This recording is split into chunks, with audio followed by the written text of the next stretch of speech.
Hello Libra, Sun, Moon, Rising, and Venus signs. Kamusta kayo? Sana po ay nasa mabuti kayong kalagayan. Welcome back po sa Star Tarot. At kung bago kayo rito, welcome din po kayo. Please subscribe, like, share my videos, and leave me a comment kung nakaresonate po kayo. So, tignan natin kung ano po yung mga mensahe ninyo na kailangan ninyong malaman for today.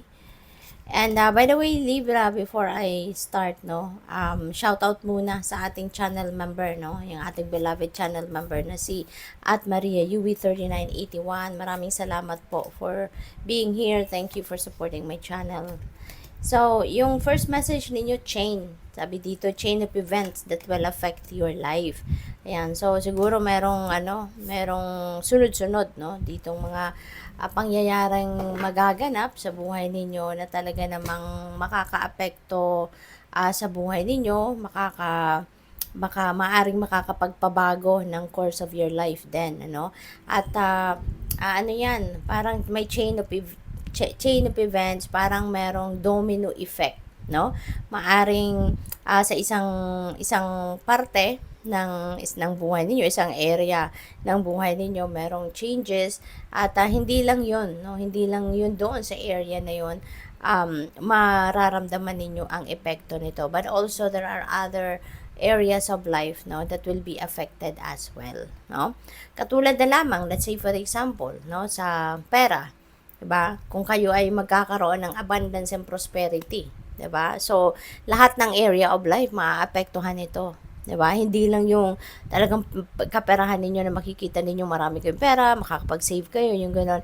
Hindi lang 'yun, Kung ano yung mga pangangailangan, ano yung even wants siguro, mga luxury ninyo ay pwede na rin ninyong makuha 'yun, 'di ba? Depende sa amount of money na po pwedeng dumating sa inyo. At saka kung ano mga pangangailangan ninyo, pangangailangan ng mga kapamilya mo, 'di ba? So, in a way, yung buhay din nila ay mababago. So, your next message is time to go out and have fun. Alright? So, siguro it's about time na din, Libra, na mag-spend ka ng konting oras para naman sa sarili mo, para naman na makapagsaya ka, makapag-enjoy ka. Kasi baka matagal ng panahon na hindi ka man lang nakakalabas ng bahay, hindi ka man lang, baka nakakalabas ka pero trabaho lang, baka office home ang routine ninyo. Kaya ngayon, maybe there is an opportunity for you to have fun, to embrace your inner child. Maaring there is an opportunity for you to spend time with your loved ones outdoors naman. O kaya baka may mga team building sa trabaho. So normally, 'di ba, nag-out of town mga ganon. So mga ganong mga ganong sitwasyon, So go for it. We also have Turkey. Someone is behaving stupidly. Okay? So siguro this is someone, baka kapamilya mo to, kasama mo sa bahay, kasama mo sa trabaho na, alam mo yon, baka magpapasaway kumbaga. Kaya nasa sa inyo na yan kung paano ninyo yan ina-navigate, pero as much as possible, 'di ba? Kung alam mo namang negatibong magiging epekto sa iyo, deadmahin mo na lang, 'di ba? Gawin mo na lang kung ano nararapat mong gawin para maiwasan mo na ikaw ay maapektuhan in a negative way, 'di ba?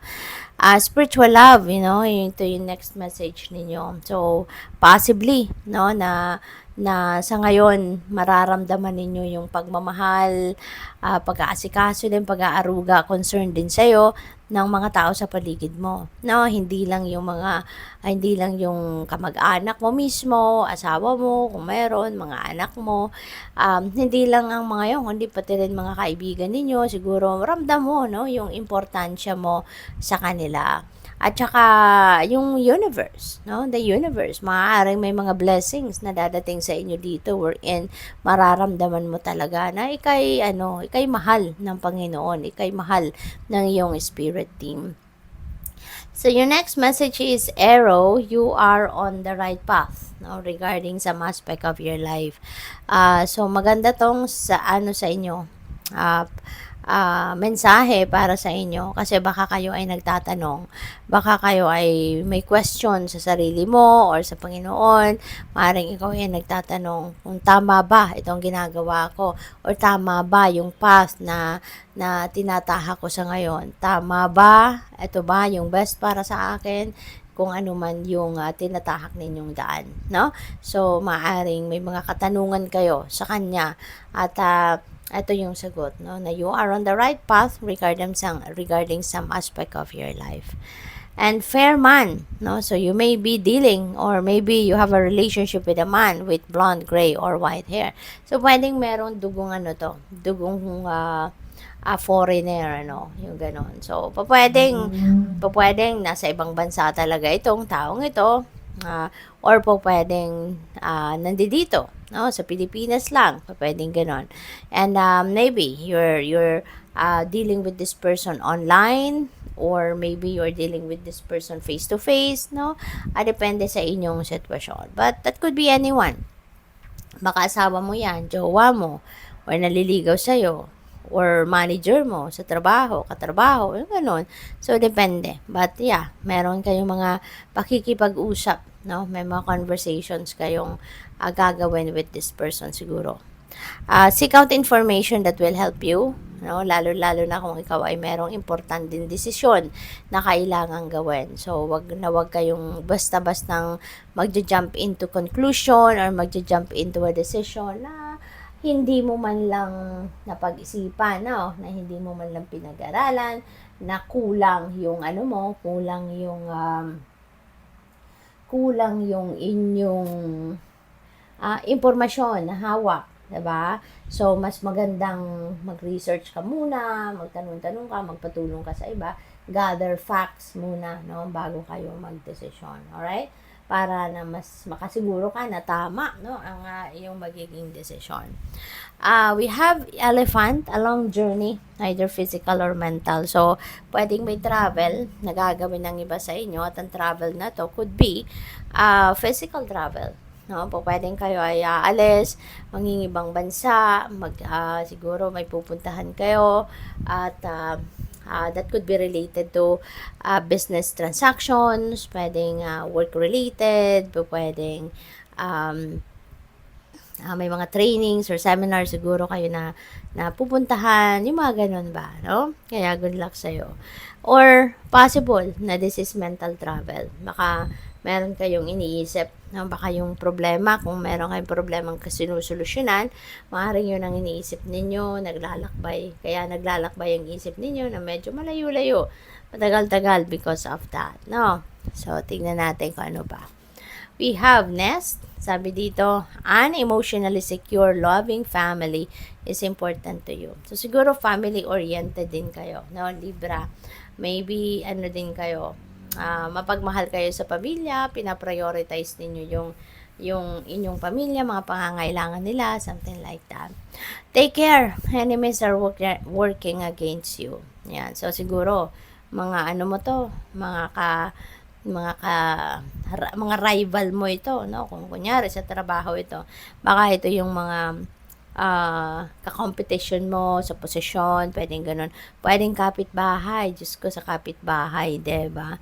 Ang dami-daming nagagalit, no? Lalo-lalo na kung nakikitang ikaw ay umaasenso, lalo-lalo na kung ikaw ay nakikitang maganda ang takbo ng pamumuhay, 'di ba? Hindi naiiwasan kahit wala ka namang ginagawa, mayroong nagagalit sa iyo and it's because of inggit, no? So sana wag mo nang pansinin ang mga 'yon, Just focus on yourself, just focus on your energy, maintain positive energy at wag mong hayaan na maapektuhan ka, no, ng kanilang mga kainggitan or kung ano man ang mga sinasabi nilang hindi magaganda towards you, okay? Deadma ka na lang. So, we also have facts, shrewdness, and resourcefulness, especially in business. So, maaring ito yung kailangan din ninyo, no? Maybe this is your missing piece, no? Pagdating sa inyong negosyo, kung kayo ay nagnenegosyo. Yung iyong pagganahin ninyo ang inyong shrewdness and resourcefulness. Makakatulong yan na umalagwa pa kayo lalo. We also have romances in the air. Wow. So, napakaganda. Kasi Libra, baka ngayon, panahon na din para kayo ay ma-in love, no? Lalo-lalo na kung kayo ay single pa. Baka ngayon, magkakaroon kayo ng pagkakataon na baka makilala nyo na yung magiging jowa mo, or baka makilala mo na dito yung inyong potensyal na maging boyfriend or girlfriend or asawa. Diba? Pwede rin na kung nasa existing relationship na kayo, baka meron kayong celebration, milestone, yung ganon, ng inyong relationship. So, good luck sa'yo. Thank you for watching. Love and light. Namaste.